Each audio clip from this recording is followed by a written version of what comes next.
வாழ்க்கையில அவமானப்படாம யாருமே முன்னேற முடியாதுன்னு சொல்லுவாங்க. ஆனா வாழ்க்கையில முன்னேறின பிறகும் அவமானத்தையும் விமர்சனத்தையும் சந்திக்கிறவங்களும் இருக்காங்க.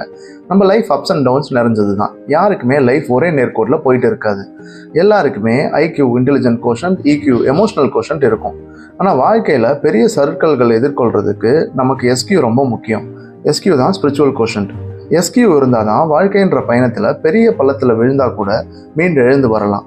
நமக்கு தெரிஞ்ச லிஜெண்ட்ஸ் கூட அவங்க வாழ்க்கையில் ஒரு டவுன்ஃபால் ஃபேஸ் பண்ணி அதுக்கப்புறம் பெரிய அளவில் மீண்டு வந்திருப்பாங்க. இப்படி தான் நம்ம சூப்பர் ஸ்டார் ரஜினிகாந்த் நடித்த பாபா படம் விமர்சனத்துக்குள்ளானப்போ ரஜினி அவ்வளோதான் ஆடிட்டாரு, அசந்துட்டாருன்னு நினச்சாங்க.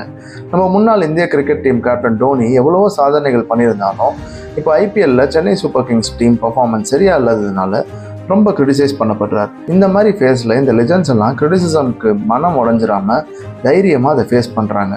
பிரச்சனையை ஒரு சூழ்நிலையாக பார்த்து அடுத்தது என்னன்னு சொல்யூஷன் ஃபைண்ட் பண்ணுறாங்க. இதுக்கு முக்கிய காரணம் அவங்களோட எஸ்கியூ தான். பாபா படத்துக்கு அப்புறமா கொஞ்சம் கேப் எடுத்த ரஜினி அடுத்த கொடுத்த படம் தான் சந்திரமுகி. இமாலய வெற்றி படமாக அமைஞ்சது.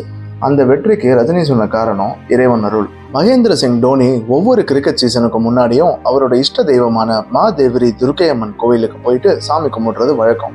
இந்த சீசனில் சரியாக பெர்ஃபார்ம் பண்ணாத சென்னை சூப்பர் கிங்ஸ் ஃப்யூச்சரில் மறுபடியும் கப் வின் பண்ணாலும் எம்எஸ் தோனி ஹம்பிளாக தான் இருப்பார். மற்றவங்க சொல்கிற கமெண்ட்ஸை நம்ம மனசுக்கு எடுத்துக்க ஆரம்பித்தோன்னா அவங்களுக்கு நம்ம ஃபுட்பால் மாதிரி ஆயிடுவோம். கிரிட்டிசிசம் ஃபேஸ் பண்ணுற லெஜண்ட்ஸ் அதிலிருந்து எப்படி மேலே வராங்கன்னு நம்மளும் லேர்ன் பண்ணோம்னா நமக்கு அது இன்ஸ்பிரேஷனாக இருக்கும். மோரோவர் இங்கே கிரிட்டிசிசம் ஃபேஸ் பண்ணாத ஆளே கிடையாது.